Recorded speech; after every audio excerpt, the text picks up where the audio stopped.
Hello, everyone. Thank you for joining us today for our third McKay virtual Fireside Chat series with community leaders. Each chat is a one-on-one interview taped on Zoom and available on demand on Mr. McKay's YouTube, social media, and newsletter. Our guest speaker today is Seema David from 5 and 2 Kitchens. Hi, Seema. Hi there, Leila and John.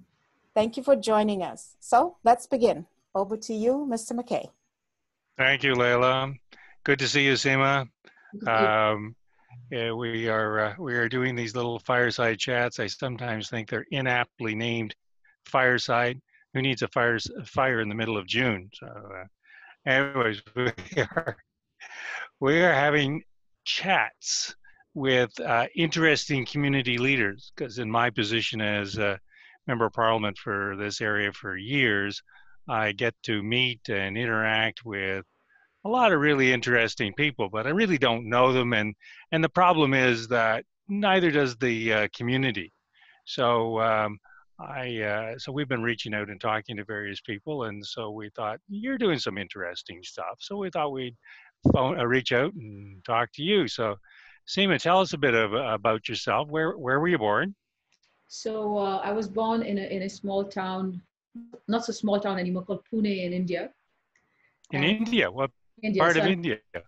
So my family's from the north of India, from Uttar Pradesh, but for about 4 generations, we've been down in the south in Chennai, what's now known as Chennai.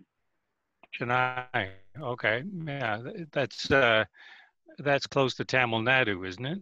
It's in Tamil Nadu, in the state of Tamil Nadu. Yeah, Chennai. That's what I thought. I think my wife did some filming there at one point. She said that it was extraordinarily warm down in the mainland, or the main part of the city. But when you got up into the hills and mountains, it was as lovely gets. Yes. So when did you come to Canada? We came in here in 2007, the summer of 2007. And why did you come to Canada? Well, we actually left India in 1990 to go to the Middle East, where my husband got a job soon after we got married. And we were there from 1990 until 2007. And when my children were ready for university, my oldest, it was either sending her back to India or sending her out west. And we couldn't afford to pay for education in a university out here. Mm-hmm. They weren't street smart enough to go back to India because they never lived there. So we had friends who had moved to Canada, and they've been telling us for years, you should apply. And we resisted that because it just seemed too far away from home. And a little bit different in terms of weather patterns, may I say. Gosh, extreme. So tell me about your first winter in Canada. Gosh, when we 2007 summer we came in, and that year I came in with my kids, 3 of them. And my husband had a job in Dubai at that time, and we decided he would hang on to that job for about a year so that I could settle in, and then he would join us. So that winter, I was here with the kids, and we, of course, no driving license. The kids used to walk to school here to Movit, which is just on Lawrence and Port Union, and I was just getting used to small things like getting mail at home. We never got mail in Dubai. Strange things like this. We never got mail to our doorsteps ever for all those years. The mail always went to the company, right? And then we got anything from there. So I remember calling my husband and saying, I get bills every day. What do you want me to do with these bills? I never dealt with bills since we got married. Any kind of bills. Because the company takes care of your utilities and your rent and everything. So it is just something so different.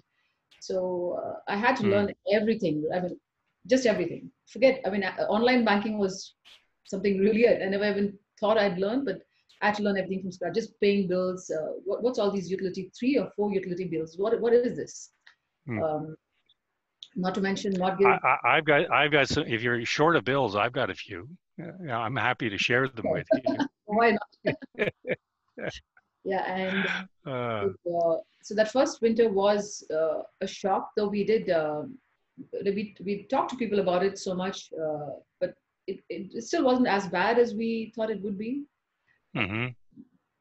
And did you look for or find work here when you came here? So the first few months, I was just trying to settle in, and my husband was getting very impatient. He kept saying, "You've got to find work."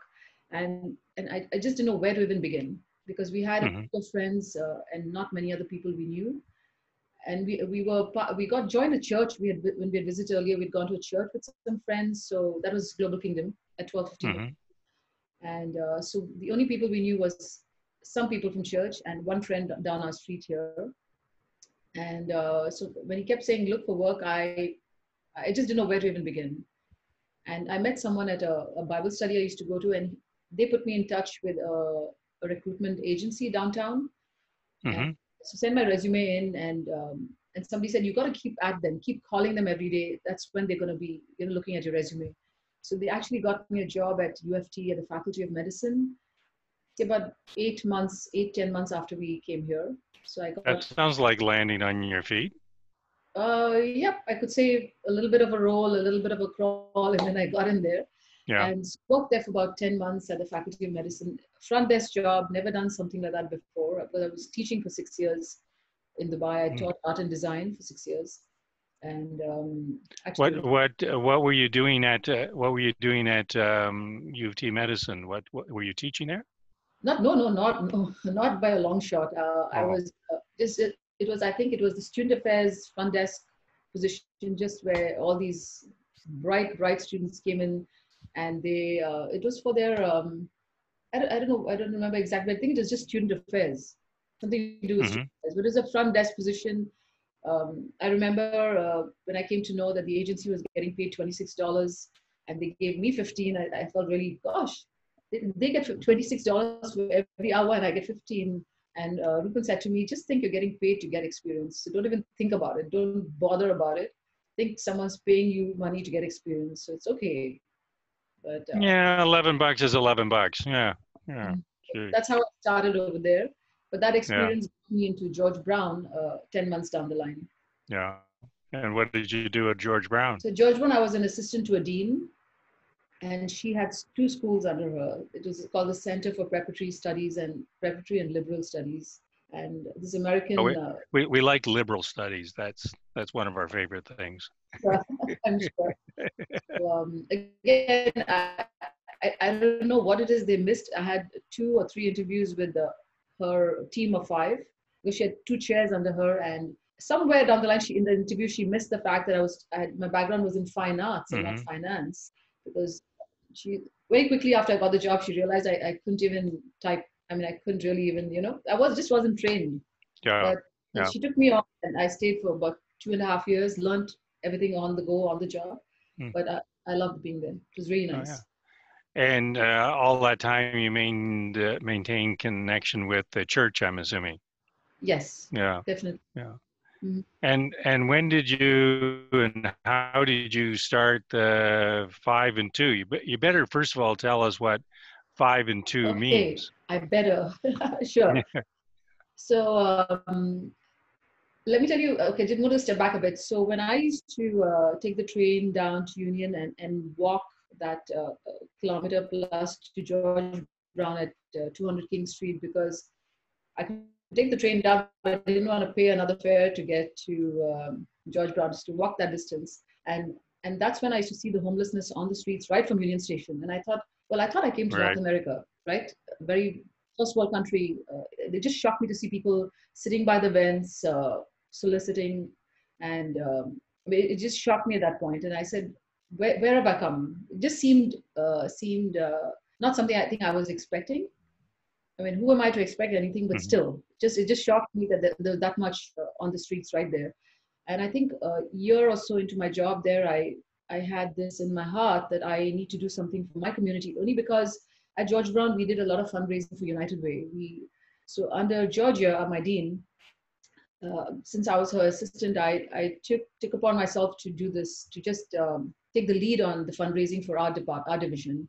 And which means recruiting ambassadors for United Way and having these little, what do we call it, events where we would raise funds and get people to commit to payroll deductions. What do they call those? Right from your source of your source deduction. Yeah, deduction from you. Okay, yeah. For the charity, right? For your right. So Right. we did that, and we raised tens of thousands of dollars. And then I started researching where this money was going from United Way. Well, Hmm. I'm new to the country. I've never even heard of United Way before, but to me, it seemed like not much was coming back to the East End where I lived, because when I remember Georgia and I used to go to this Union Station. She took Lakeshore West and I took Lakeshore East. And people used to ask me, where do you live? I used to say Scarborough, and they would have this strange look on their faces, And I used to Yeah. wonder, why is that? What's wrong with Scarborough, because I didn't think I'd gone, we weren't living in a bad area or something. But then I understood later what was it about Scarborough. But I began to do some research, and I felt strongly that I needed to do something for my community where I came back every day. And I began to talk to people about a soup kitchen, because I knew there was so many downtown, but I looked up, there was nothing in Scarborough. Yeah. No So services. Scarborough gets the short end of pretty well every stick that there is. Yeah. Yeah.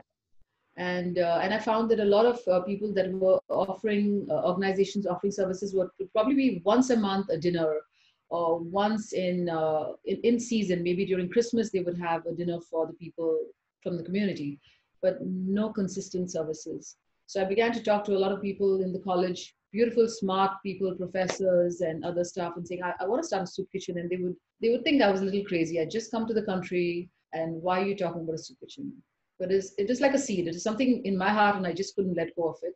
And it so happened, my husband joined us after a year, and he couldn't get work for about 3 years. So that was a tough one, because he had a job offer before coming here, but the 2008 slump hit, Oh, and right. job offer Right. was swept off, and then he stayed home for 3 years, which he had never done in his life before.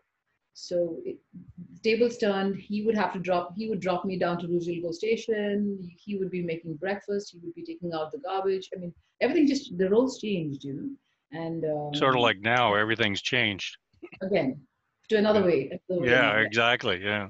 So we worked that out. I worked with Georgia for about 3 years.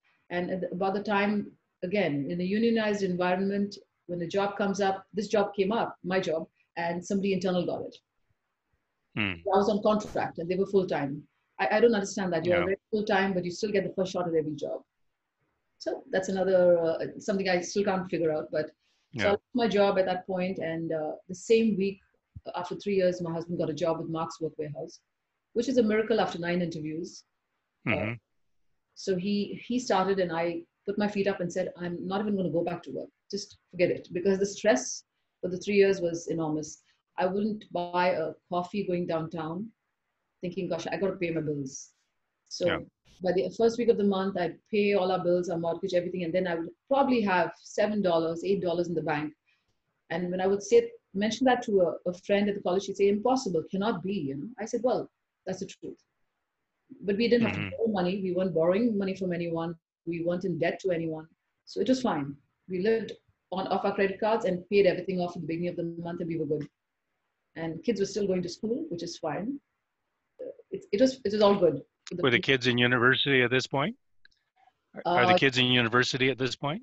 yeah, at that point, my daughter she joined Ryerson. She was at Ryerson at that point, and my Okay. other son was at Movit. He was doing his grade 11, 12 at that time.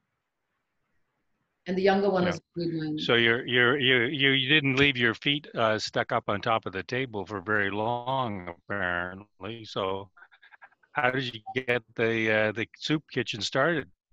So what happened was, okay, let me go back. So then Rupam got a job with Mark's Work Warehouse. He was in contract for 2 years, and his job took him back to Dubai. So he would do 8 weeks there and 4 weeks here. So we did that for 2 years. And in that 4 weeks, 8 weeks when he was in Dubai, I would have to go. He would insist I come to Dubai and spend 4 weeks with him, because he said, I'm not going to have a house and all of that and be alone there. So I did that for 2 years. And after about the 6th or 8th trip, I said, that's it. Because I'm leaving these kids Oh here my goodness. and going there for Yeah. a week and coming back. And in that time, Rupan, the thing is, I knew I didn't have the money to start the kitchen. So I can't say I promised myself, but I did say, when I have the money, I'll come back to this dream. Let's call it a Hmm. dream. Yeah. And so when Rupan finished his job, they didn't renew the contract in 2013, start of 2013. And at that point, he had actually sold some property in India and got some money in. And to me, that was an answer to prayer. So when he lost his job, I said to the family, I sat them down and said, well, I think I'm going to start the soup kitchen now. So they really thought I was crazy. They said, well, Dad just Oh, mom's lost her marbles. Yes. Yeah. lost the job and she lost her mind, right? Yeah. Yeah.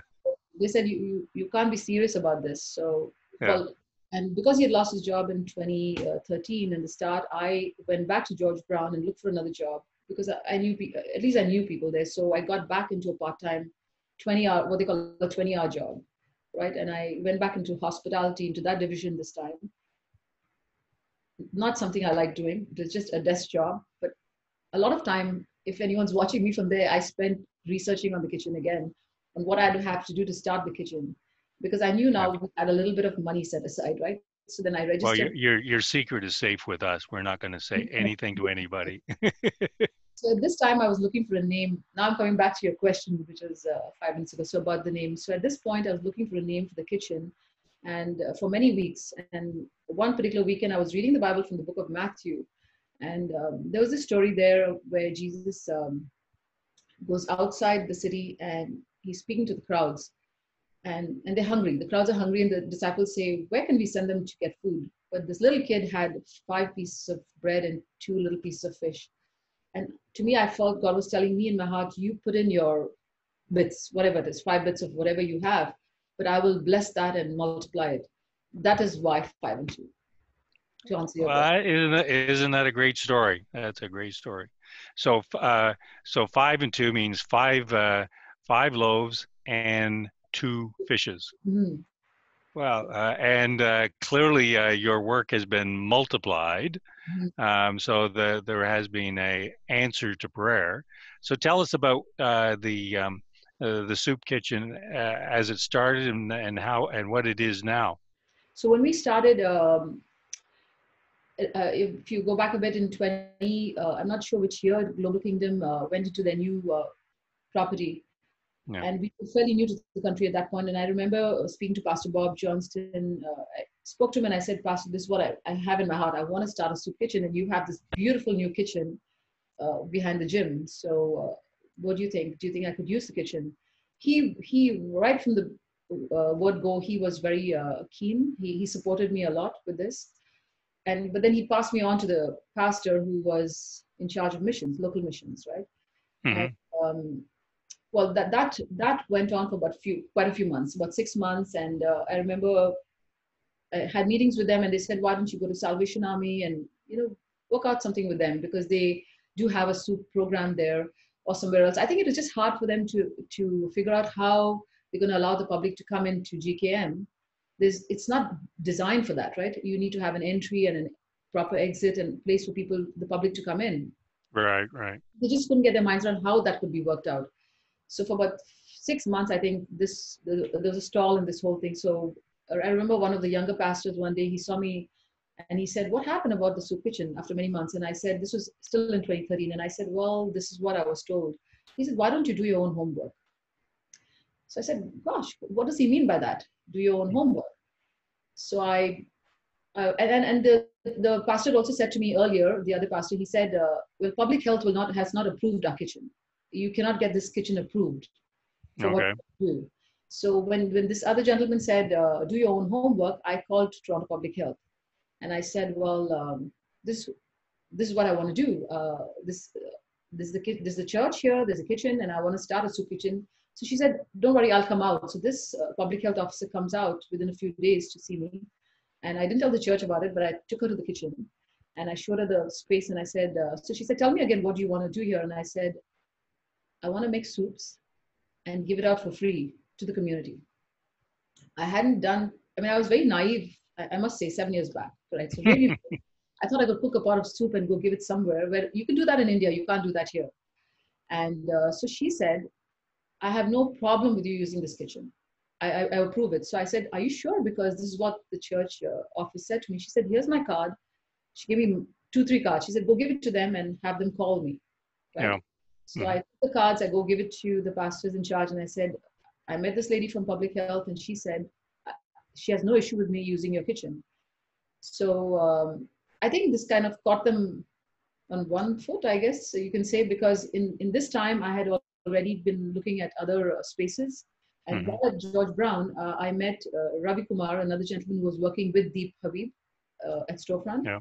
And I met him at an event at George Brown. And I remember I used to talk to anyone and everyone. I'm not normally like that, just so you know. And I told everyone at the college, this is what I want to do. So I remember meeting this person, Ravi Kumar, and I said to him, he said, I'm from Scarborough. And I said, well, this is what I want to do at another event. And he said, why don't you come and talk to us? We have a public health approved kitchen. And I said, well, I heard him out and he heard me out, and that finished. And a few weeks later, when I was driving by Lawrence, I saw Storefront. And because I hadn't gone around much in Scarborough still, so when I saw it, I said to my husband, let's stop and go see. Because this person was from this organization. So where are you located at this point? What are you looking at? What building? You mean? So when you're driving past with your husband and you say, well, let's go look at this location, what location are you looking at? That was the Storefront, because I had met the gentleman from Storefront, Okay. 4040 Lawrence. So Oh, East Scarborough Storefront. yeah, Okay. So okay, yeah. Okay. so we Yeah, went they do have a really good kitchen there. You're right. yeah. So Yeah. we went in, met the gentleman. He was very much there. He said again. He asked me, why on earth do you want to start a soup kitchen?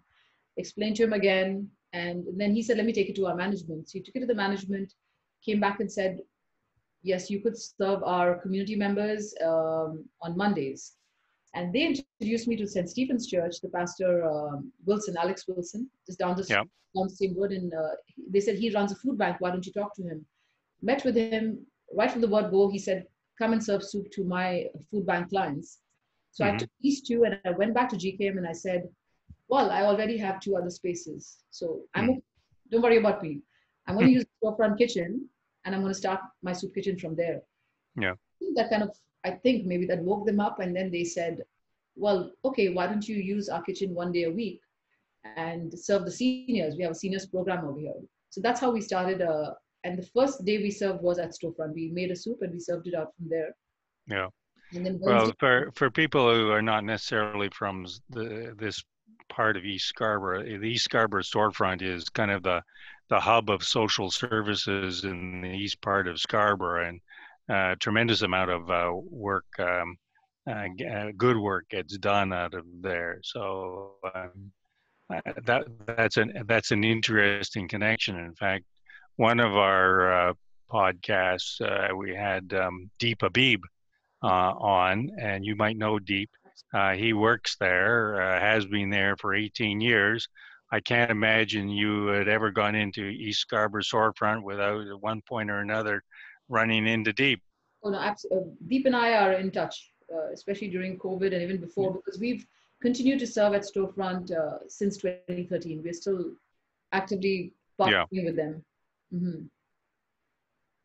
Okay, well, we have Saint number 2 and Saint number 3 out of East Scarborough here. So okay. I tease Deep about being number 2 saint at East Scarborough Storefront, because I think Ann Gloger is not as Saint number 1. Of course. So you're yeah. I think we're going to put you in the saintly column here, Seema. You might be number 3. I don't know. Maybe you could fight it out with Deep for number 2. Sure. Anyway, so we're at this part of the story. You're back to Global Kingdom Ministry, and you're serving seniors. What happens after that? So then we soon found we couldn't use the kitchen at Storefront because something to do with their gas range. Okay, something came up. The chef said I cannot cook at that kitchen. So we went back to GKM and asked them if we could use their kitchen 2 days, and then went to 3 days, and went to 5 days. So so start the beginning of by 2014, start of 2014 spring, we had added a Scarborough Center for Healthy Communities as one of our serve locations. We started serving them Wednesdays, Thursdays, and Fridays, about 350 clients. And so soon, like within say 4 or 5 months of us starting the kitchen, we went from 2 days to 5 days. We were already I think at that point about 800 soups were going out and meals per week. Wow. From GKM. And we were there for 5 years, a little over 5 years, we were at GKM. But for the last 2 years of the end 2 years of those, I was told repeatedly that we've outgrown the facility, and I knew we had, but we simply had no funding We had very little by way of donations coming in, but we were managing with that. So even to step out of GKM was, I mean, how do you do that? How do you just step out with no funding? Yeah. But at the end of 2018, I'd been on a lookout for a year before that I'm going to be able to get my own space. I need to get my own space. And I was holding on to a promise. Anyway, I'll share that another time. Anyway, a word which I had that I will have my own space. So when this new space came up, which is just across the fence from on the south side of GKM, there was Yep. this entire Algate, this property managed by Algate. And somebody from there reached out to us to me saying that we have chickpeas and some supplies with the soup kitchen, want to take it? And I said, yes. And she said, we had a kitchen, we closed down on this property. And I said, wow, there was a kitchen there and we didn't even know it. We never knew. But it was an indoor cricket sports place. And apparently it had a sports bar and kitchen there. I remember Really? years ago, yeah. And Wow. that shut down. So, and it had shut down maybe 2 summers ago. And the lady whose husband was running that place, she wanted to get rid of some supplies. So I came to see that kitchen and I asked her, would you think he would consider giving it to us? But she said that there were 4 units. I think they were using 3 or 4 units for the indoor cricket sports place. And they'd already leased it out to somebody else, another business guy.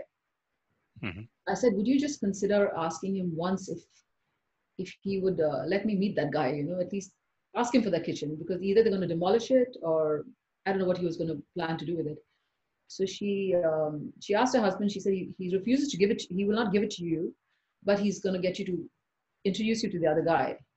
So I ended up meeting this gentleman who had rented the entire facility, and I explained to him what I want to do. I said, just give me a third of that unit where the kitchen is, the kitchen, the prep, and the office attached to it. And I said, well, I'm not, we are not funded. We don't have income, but we are a charity. So he said, well, why would I even give it to you? Because you said you don't have money, So I don't want to be chasing you for rent every month. So I said to him, well, I don't think you'll be doing that. So I gave him a bit of, he probably never understood what I was trying to tell him. I said, well, God has been faithful to me. And this is not something which I've done on my own strength, because I could not have. I just tried to explain to him, and he said, why would you be giving free food to the community? He just couldn't, for his life, understand what I was trying to tell him. But he agreed to give us this.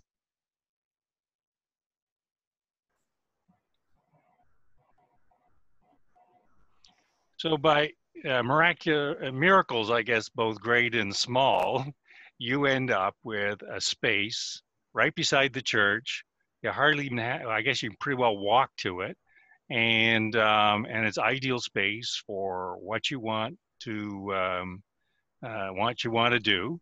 So pre-COVID, what was the kind of operation you're running there? How many meals were you preparing for your clientele on a weekly basis? So pre-COVID, we were doing about 1,200 meals. We'd almost stopped doing soups maybe 3 years prior to this, because a lot of our locations had requested for meals. So we switched to meals. So we were doing about 1,200 soups and meals, you can say, every week to our clients. That's a lot of meals, meals and or soups. And what was your volunteer base like? How many people would you be using as volunteers? So pre-COVID, I can say we have about 40 to 50 volunteers come to the kitchen Monday to Sunday. 40 to 50.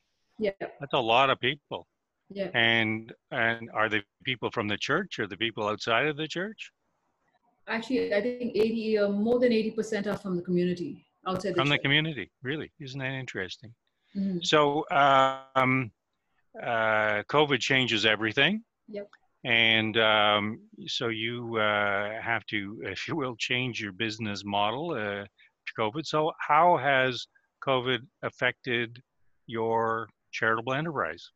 Yes, so from the very start of COVID, we lost about more than 60% of our volunteers. So we were down to, say, on average, 5 volunteers a day. They were the younger ones were coming in. We have one who's an optometrist. There's another one who just graduated, another student. So these were some of the braver souls, I should say, who still said they would come in, and they were doubling up. They were coming, instead of coming in 1 day a week, some of them were coming in 3 days a week, because we found that the need had increased so much. So Yeah. what we did was, as soon as COVID hit us, we put a form online on our website, a form where anyone from the community could just give their name, address, pick either a grocery, I mean, not either, they could pick grocery bags and a meal with a vegetarian or a non-veg meal, and put that order in. And every day we have drivers who come in between 10:30 and 11, and we Mm-hmm. do deliveries of these free meals and grocery bags to people's homes, people who are isolated or for And some. what happened? What happened with your? Yeah. And what happened with your constituents, your clientele, the 1,200 people that you were feeding? How were you getting the meals into them? So several of our partnerships at this point couldn't take our meals anymore, because we were sending them trays of prepared fresh meals, and people were congregating for the meals. So that wasn't happening anymore. So when we turned around and said, well, we'll send you, if you were taking 100 meals, we would give you 100 boxes. But a lot of them just said they couldn't do it because they were working from home. And so that left us just wondering, well, we're here to give you the meals. We're going to be working for it, but you have to find a way to reach the meals to your clients, because you partner with us to feed your clients, and you get funded to do that. You take the free meals from us. Mm-hmm. You're not willing to do it, right? Yeah. So, but it took a few weeks for them to work around that, and some of them have now started taking the meals from us. Okay. Mm-hmm. So are you back to the numbers you were at before COVID? Oh, we're way higher than that now. We're gone way beyond that. Also, besides the meals, we're sending out a lot of supplies to the community. For Oh yeah. example, Tuxedo Coat has been getting supplies from us, like a carload or 2 carloads every week, or every once or twice a week. We're sending out to Mainstay. We're sending out to, as far as Bancroft. We have one of our volunteers who goes to his cottage every week.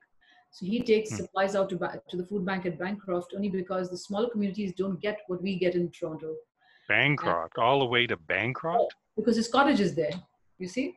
Oh my goodness, really? He'll load up his 7-seater and he'll drop all my excess supplies off to them, because those communities don't see the kind of food supplies we get. Yeah, And yeah. all of our supplies we get are also rescued food. I didn't talk about our food rescue connections with Second Harvest. It's amazing how much of food we're able to rescue off from the city. Yeah, yeah. I have a daughter that's involved with Sobeys, and she is quite well. She's trying to figure out how Sobeys could best use food that can no longer be sold. So, Cool. Yeah. and I think they do use Second Harvest. So, how many meals are you doing now? Now in the COVID epidemic?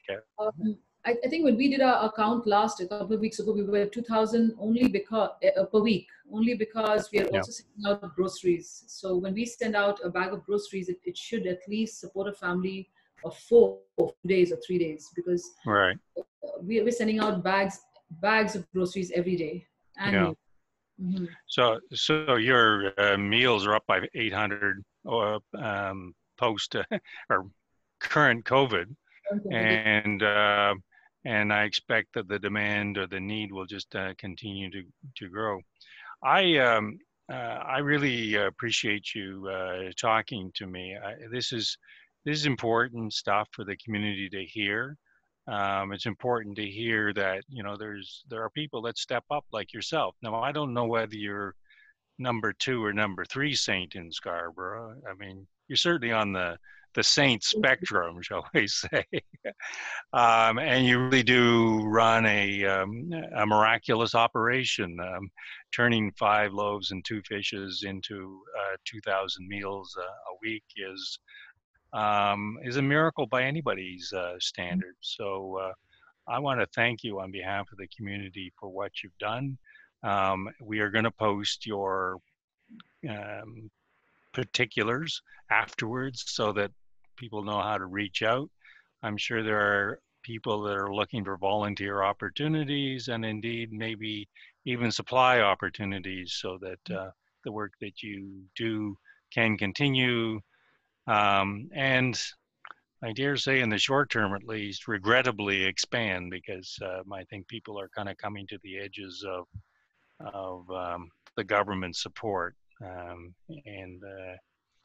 hopefully the economy will start to pick up and open up. So Seema, thank you for doing this. You were very kind. I appreciate it. And if I see you on the street and there's a little halo around your head, I'll know exactly who I am, who you are. Thanks for the time, John. Appreciate it. Okay, take care, Seema. Bye-bye. Well, that's a wrap. On behalf of MP John McKay, we want to thank our guest for making time in her busy schedule to join us today. Stay tuned for our next McKay Virtual Fireside Chat series with community leaders. Thank you.